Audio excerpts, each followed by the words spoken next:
घटना क्रमांक 1, मध्यरात्री एकनाथ शिंदे आणि जयंत पाटील यांच्यात झालेली बैठक. घटना क्रमांक 2, सुप्रिया सुळे यांचे डिलिमिटेशन विधेयकाबद्दलचं सूचक विधान. घटना क्रमांक 3, दोन्ही राष्ट्रवादी काँग्रेसच्या विलिनीकरणाच्या चर्चेची कवाडे शरद पवार गटाप्रमाणे आम्हीही बंद केले आहेत, असं तटकरे यांचं विधान. घटना क्रमांक 4, अंजली दमानिया यांनी सुनेत्रा पवार यांना दिला सावधानतेचा इशारा. राष्ट्रवादीच्या दोन्ही गटांमध्ये घडणाऱ्या या राजकीय घटना इतक्या गुंतागुंतीच्या आणि गोंधळ निर्माण करणाऱ्या आहेत की नेमकं चाललंय काय याचा कोणालाच नेम लागत नाहीये. आजच्या विशेष भागात आपण या सर्व गुंतागुंतीच्या घटनांचा आढावा घेणार आहोत. पडद्यामागे नेमकं काय शिजते हे समजून घेण्यासाठी हा व्हिडिओ शेवटपर्यंत नक्की पहा, कारण यातील प्रत्येक घटना तुम्हाला एका नव्या राजकीय समीकरणाकडे घेऊन जाणार आहे. नमस्कार, मी हर्षवर्धन भोसले, सकलम मध्ये आपले स्वागत आहे. सुरुवात करूया घटना क्रमांक 1 पासून. काल रात्री उशिरा महाराष्ट्राच्या राजकीय वर्तुळात अचानक खळबळ उडाली. शरद पवारांच्या राष्ट्रवादीचे अत्यंत निष्ठावान मानले जाणारे नेते जयंत पाटील आणि जितेंद्र आव्हाड यांनी एकनाथ शिंदे यांच्या नंदनवन या शासकीय निवासस्थानी भेट घेतली. ही भेट वरवर पाहता साधी वाटत असली तरी सुमारे तासभर चाललेल्या भेटीत अर्धा तास फक्त जयंत पाटील आणि एकनाथ शिंदे यांच्यात बंद दाराआड चर्चा झाली. आता प्रश्न असा पडतो की ही चर्चा नेमकी कशावर होती? राजकीय सूत्रांनी दिलेल्या माहितीनुसार शरद पवारांची राष्ट्रवादी एनडीए मध्ये सामील होणार असल्याच्या चर्चांनी जोर धरला आहे. जर असं झालं तर जयंत पाटील यांना राज्याचे अर्थमंत्रीपद मिळण्याची शक्यता वर्तवली जात आहे. राजकारणात बंद दाराआडच्या चर्चा कधीच निष्फळ नसतात. जयंत पाटील यांनी यादी देवेंद्र फडणवीस यांची भेट घेतली होती आणि आता थेट एकनाथ शिंदे. महाविकास आघाडीचे महत्वाचे शिलेदार जर सत्तेच्या केंद्रस्थानी जाऊन अशा वाटाघाटी करत असतील तर महाविकास आघाडीच्या भूमिकेवर मोठं प्रश्नचिन्ह निर्माण होतं. अर्थमंत्रीपद हे राज्याच्या सत्तेची तिजोरी असते. हेच पद मिळवण्यासाठी दोन्ही राष्ट्रवादी गटांची धडपड सुरू आहे, हे इथं लक्षात घेणं गरजेचं आहे. आता वळूया घटना क्रमांक 2 कडे, जिने इंडिया आघाडीला बुचकळ्यात टाकले आहे. याचे कारण म्हणजे खासदार सुप्रिया सुळे यांनी अलीकडेच मतदारसंघ पुनर्रचना म्हणजे डिलिमिटेशन विधेयकाबाबत मांडलेली भूमिका.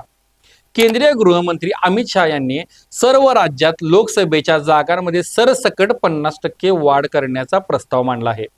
सुप्रिया सुळे यांनी यावर प्रतिक्रिया देताना म्हटले आहे की सर्व राज्यांमध्ये समान प्रमाणात जागांमध्ये 50% वाढ केल्यास आणि मसुदा महाराष्ट्राच्या हिताचा असल्यास इंडिया आघाडीसोबत चर्चा करूनच पक्ष पाठिंब्याबाबत निर्णय घेईल. आता ही भूमिका कोड्यात टाकणारी का आहे? कारण शरद पवार हा गट राज्यामध्ये महाविकास आघाडीला आणि केंद्रात इंडिया आघाडी सोबत आहे. इंडिया आघाडी सातत्याने भाजपच्या धोरणांना कडाडून विरोध करत आले आहे. मात्र सुप्रिया सुळे यांनी अप्रत्यक्षपणे घेतलेली ही पॉझिटिव्ह भूमिका म्हणजे भाजपच्या केंद्रीय धोरणाला दिलेला मूक पाठिंबा तर नाही ना. राजकारणात कोणताही शब्द अजाणतेपणे उच्चारला जात नाही. जर शरद पवार गटाला केंद्रात आणि राज्यात काही राजकीय तडजोडी करायच्या असतील तर अशा प्रकारची विधाने ही भविष्यातील युतीची पायाभरणी असू शकतात, हे आपण लक्षात घेतलं पाहिजे. आता आपण वळूया अजितदादा पवार गटाकडे. अजित पवार यांच्या दुर्दैवी निधनानंतर त्यांच्या गटात एक मोठी पोकळी निर्माण झाली आणि या पोकळीतूनच पक्षात अंतर्गत वर्चस्वाची मोठी लढाई चव्हाट्यावर आली. एका बाजूला सुनेत्रा पवार, जय पवार आणि पार्थ पवार असा पवार कुटुंबियांचा गट, तर दुसऱ्या बाजूला सुनील तटकरे आणि प्रफुल्ल पटेल यांच्यासारख्या अनुभवी नेत्यांचा गट, अशी विभागणी पक्षात स्पष्ट दिसत आहे. मध्यंतरी अशी चर्चा होती की तटकरे आणि पटेल हे सुनेत्रा पवार गटाला वगळून आपला वेगळा गट स्थापन करतील. मात्र खासदार सुनील तटकरे यांनी काल पत्रकार परिषद घेऊन एक वेगळाच दावा केला. त्यांनी स्पष्ट केलं आहे की ज्याप्रमाणे शरद पवार गटाने विलिनीकरणाची दारे बंद केली आहेत तशीच ती आता आमच्यासाठीही बंद आहेत. तसेच जयंत पाटील यांना अर्थखाते देण्याच्या चर्चाही त्यांनी फेटाळून लावल्या. पण इथेच कथा संपत नाही. खरी गुंतागुंत निर्माण होती ती सामाजिक कार्यकर्त्या अंजली दमानिया यांच्या विधानामुळे. दमानिया यांनी सुनेत्रा पवार यांना थेट सावध राहण्याचा इशारा दिला आहे. दमानिया यांच्या दाव्यानुसार पक्षात अंतर्गत पातळीवर एक मोठा कट शिजत आहे. दमानिया यांच्या म्हणण्यानुसार सुनेत्रा पवार या सक्रिय राजकारणात तुलनेने नव्या आहेत. प्रफुल्ल पटेल आणि सुनील तटकरे यांच्या राजकीय खेळींचा आणि डावपेचांचा त्यांना अजून पूर्ण अंदाज आलेला नाही. हा इशारा अत्यंत गंभीर आहे. जर तटकरेंनी सर्व काही आलबेल असल्याचा दावा केला असला तरी हे केवळ बाहेरून परिस्थिती शांत दाखवण्यासाठी केलेला दिखावा असू शकतो. पण पक्षाच्या आतमध्ये मोठी राजकीय उलथापालथ सुरू आहे असं चित्र दमानिया रंगवत आहेत. आता या घटनांना एकत्र जोडून विश्लेषण करूया. एका बाजूला शरद पवार गटाचे नेते सत्ताधाऱ्यांच्या भेटीगाठी घेत आहेत. सुप्रिया सुळे भाजपच्या विधेयकाला अनुकूल भूमिका घेत आहेत. तर दुसरीकडे सुनेत्रा पवार यांच्या गटामध्ये अंतर्गत वाद उफाळून आला आहे. या घटनामुळे काही राजकीय पेच निर्माण होत आहेत, ते आता पाहूयात. सर्वात पहिला म्हणजे महायुतीमधील पेच प्रसंग. जर जयंत पाटील आणि शरद पवार गट महायुतीमध्ये सामील होणार असेल तर भाजपसाठी ही मोठी डोकेदुखी ठरू शकते. कारण सुनेत्रा पवार यांचा गट आधीपासूनच महायुतीमध्ये आहे. भाजप या दोन्ही गटांना एकाच म्यानात कसे ठेवणार की शरद पवार गट राज्यात सरकारमध्ये सामील न होता केवळ केंद्रात भाजपला बाहेरून पाठिंबा देण्याची रणनीती आखत आहे का, असा पेच प्रसंग निर्माण होतो. दुसरं आहे अर्थमंत्री पदाची रस्सीखेच. सगळा खेळ सत्तेच्या चाव्यांचा आहे. जयंत पाटील यांना अर्थमंत्रीपद हवे असल्याची चर्चा आणि दुसरीकडे सुनील तटकरेंनी अर्थमंत्री पदासाठी आम्ही देवेंद्र फडणवीस यांना लवकरच भेटणार आहोत असे केलेले विधान. यातून एक गोष्ट स्पष्ट होते की दोन्ही राष्ट्रवादींना एकच पद हवं आहे. सुनेत्रा पवार गटातील अंतर्गत वादाचा फायदा घेऊन शरद पवार गट स्वतःचे राजकीय वजन वाढवण्याचा प्रयत्न करत आहे का, हा मोठा प्रश्न आहे.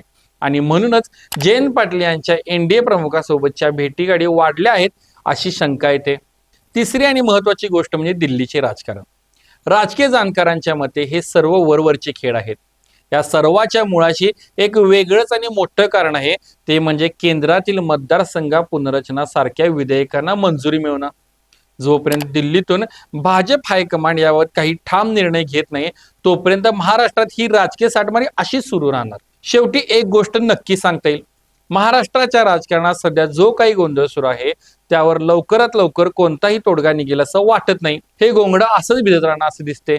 जोपर्यंत केंद्र सरकार आपली पुढची खेळी स्पष्ट करत नाही आणि दोन्ही राष्ट्रवादी गटांमधील नेत्यांची भूमिका स्पष्टपणे समोर येत नाही तोपर्यंत आपल्याला अशाच अनेक परस्पर विरोधी आणि गुंतागुंतीच्या घटना पाहायला मिळाल्यास नवल वाटायला नको. तुम्हाला या राजकीय घडामोडींबद्दल काय वाटतं? तुमच्या प्रतिक्रिया खाली कमेंट बॉक्समध्ये नक्की कळवा. व्हिडिओ आवडला असेल तर जास्तीत जास्त शेअर करा आणि चॅनलला सबस्क्राईब करायला विसरू नका. भेटूया पुढच्या व्हिडिओमध्ये लवकरच. धन्यवाद.